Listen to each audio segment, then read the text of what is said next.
Hello students, how are you? Very good.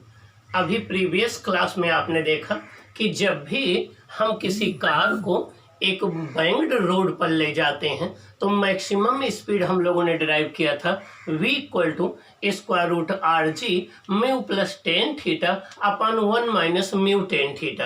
अब हम देखेंगे कि किसी साइकिल सवार को मीन्स साइकिलिस्ट को बेंड क्यों होना पड़ता है जब किसी क्रॉसिंग पर वो टर्न होता है। कोई साइकिल सवार या साइकिलिस्ट जब किसी जो है क्रॉसिंग पर चौराहे पर मुड़ता है तो उसे झुकना क्यों पड़ता है, उसे बेंड क्यों करना पड़ता है, बेंडिंग क्यों करना पड़ता है, इसके विषय में डिस्कस करेंगे। और अभी हमने इसके प्रीवियस क्लास में डिस्कस किया कि सेंटीपिटल फोर्स ऑब्टेन करने का दो फैक्टर है।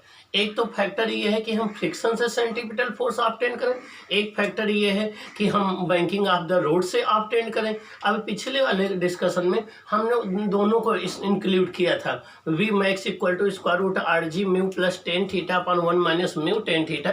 इसमें हमने बैंकिंग को भी इंक्लूड किया था, फ्रिक्शन को भी इंक्लूड किया था। तो आइए अब हम देखते हैं कि साइकिल सवार या साइकिलिस्ट बेंडिंग क्यों करता है। आइए इसका हम डिस्कशन करते हैं। बेंडिंग ऑफ ए साइकिलिस्ट, किसी साइकिलिस्ट की बेंडिंग। आइए देखें।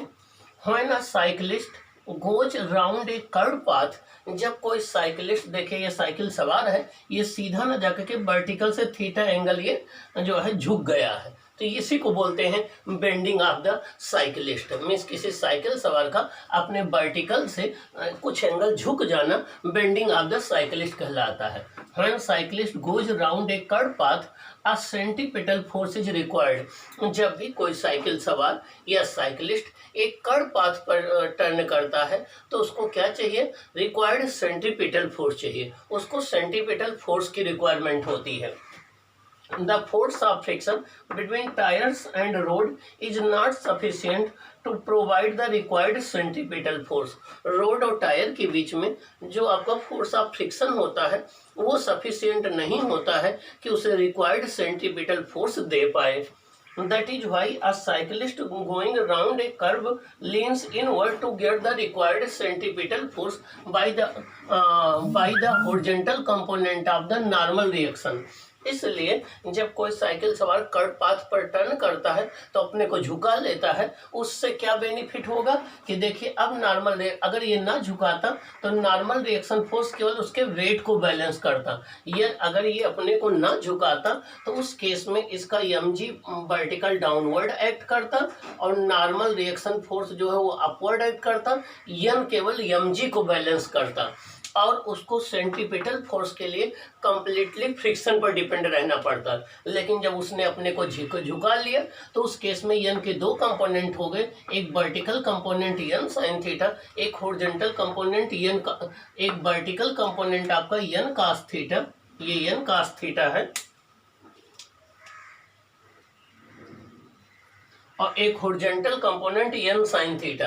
अब ये जो वर्टिकल कंपोनेंट है ये तो उसके वेट को बैलेंस कर लेगा n cos थीटा mg को, जो हॉरिजॉन्टल कंपोनेंट है n sin थीटा ये उसको रिक्वायर्ड सेंट्रीपिटल फोर्स दे देगा। क्या? रिक्वायर्ड सेंट्रीपिटल फोर्स दे देगा।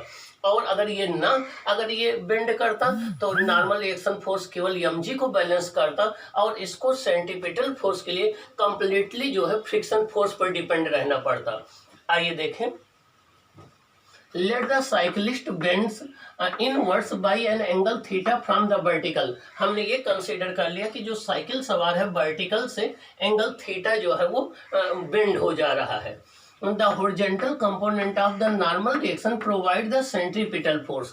horizontal component ये n sin थीटा है, ये जो है सेंट्रीपिटल फोर्स प्रोवाइड करेगा। ये mv square upon r, r क्या है? इस सर्कुलर पाथ की रेडियस है।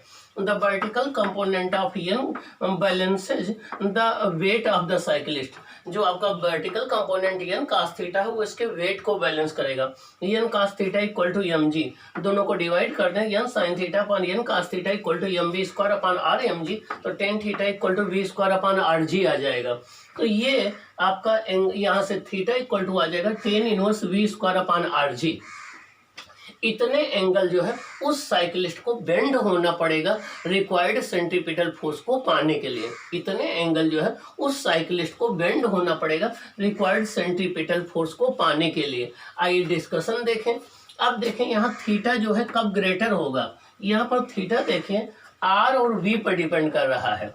अगर आर कम है मीन्स टर्निंग शार्प है तो आर कम होगा तो उसे ज़्यादा एंगल झुकना पड़ेगा। या अगर वो लार्ज स्पीड से चल रहा है, लार्ज स्पीड से चल रहा है तब भी उसे ज़्यादा झुकना पड़ेगा। तो अगर वो लार्ज स्पीड से चल रहा है तब भी उससे ज़्यादा एंगल झुकना पड़ेगा। या शार्प टर्निंग है, स्मॉल रेडियस का पाथ ले रहा है वो, तब उससे ज़्यादा झुकना पड़ेगा। लेकिन अगर वो चाहता है कि कम झुकना पड़े तो एक लॉन्ग रेडियस का जो एक ग्रेटर रेडियस का अगर सर्कुलर पाथ लेकर के वो टर्न करेगा तो उसे कम बेंड होना पड़ेगा। लेकिन अगर स्मॉलर रेडियस का अगर वो सर्कुलर पाथ लेकर के जो है टर्न करेगा तो उसे ज़्यादा बेंड करना पड़ेगा। तो बेंडिंग, एंगल ऑफ बेंडिंग दो बातों पर डिपेंड कर रही है। यहाँ पर एंगल ऑफ बेंडिंग दो बातों पर डिपेंड कर रही है। एक तो डिपेंड कर रही है radius of the circular path पर और एक डिपेंड कर रही है वेलोसिटी पर, एक डिपेंड कर रही है स्पीड पर। तो अगर स्पीड कम होगी तो एंगल ऑफ बेंडिंग कम होगी, स्पीड ज़्यादा होगी तो एंगल ऑफ बेंडिंग ज़्यादा होगी। The angle theta will be greater if radius of the curved path is small or curved turn is sharp। जो curved turning है वो अगर sharp है तो थीटा लार्ज होगा। The speed of the cyclist is large। Cyclist की speed जो है वो लार्ज है, मीन्स वो एक ग्रेटर स्पीड से जा रहा है। So if he takes a path of large radius, he has to bend small theta। अगर वो एक लार्ज रेडियस का सर्कुलर पाथ फॉलो करे तो उसे कम बेंडिंग करना पड़ेगा। क्या करना पड़ेगा? कम बेंडिंग करना पड़ेगा। तो यहाँ पर अब इसमें हमने तीन केस डिस्कस किए। एक जब कोई कार हॉरिजॉन्टल रोड पर जा रही थी तब हमने उसकी मैक्सिमम स्पीड डिस्कस किया, वो आई थी V max equal to square root mu R G. दूसरा डिस्कशन हमने किया कि किसी बैंक्ड रोड पर कोई कार जा रही थी तो उसकी स्पीड आई थी V max equal to square root R G mu plus tan theta upon 1 minus mu tan theta. उसमें हमने स्पेशल केस लिया था, अगर फ्रिक्शन नहीं है तो वी मैक्स इक्वल टू आया था आर जी टेन थीटा। फिर हमने डिस्कस किया कि जब कोई साइकिल सवार जा रहा है तो उसको बेंड कितने एंगल करना पड़ेगा, tan theta equal to V square upon R G discuss किया। अब इसके बाद हम डिस्कस करेंगे कि कोई भी अगर कोई एक स्टोन ले लीजिए, उसको एक स्ट्रिंग में बांध करके अगर वर्टिकल सर्कल में, सर्कल दो तरीके का होता है, एक हॉरिजॉन्टल प्लेन में हम घुमाएं, एक वर्टिकल सर्कल में घुमाएं। तो अगर हम कोई स्टोन ले लें और उसको बांध करके एक वर्टिकल सर्कल में घुमाएं तो उसकी मोशन कैसी होगी, तो हम डिस्कस करेंगे कि motion in a vertical circle क्या है, उसका डिस्कशन करेंगे। Okay, motion in a vertical circle. और फिर डिस्कस करेंगे इनर्शियल और non inertial frame of reference क्या है। इसके साथ आपका ये लेसन जो है वो फिनिश हो जाएगा। फिर हम लोग जो है नेक्स्ट चैप्टर पर आ जाएंगे, work power and energy. Okay, तो आइए हम डिस्कस करते हैं नेक्स्ट उस पर कि वर्क पावर एंड एनर्जी के पहले हम दो हेडिंग को और डिस्कस कर लें जिससे आपकी ये कॉन्सेप्ट क्लियर हो जाए। ओके।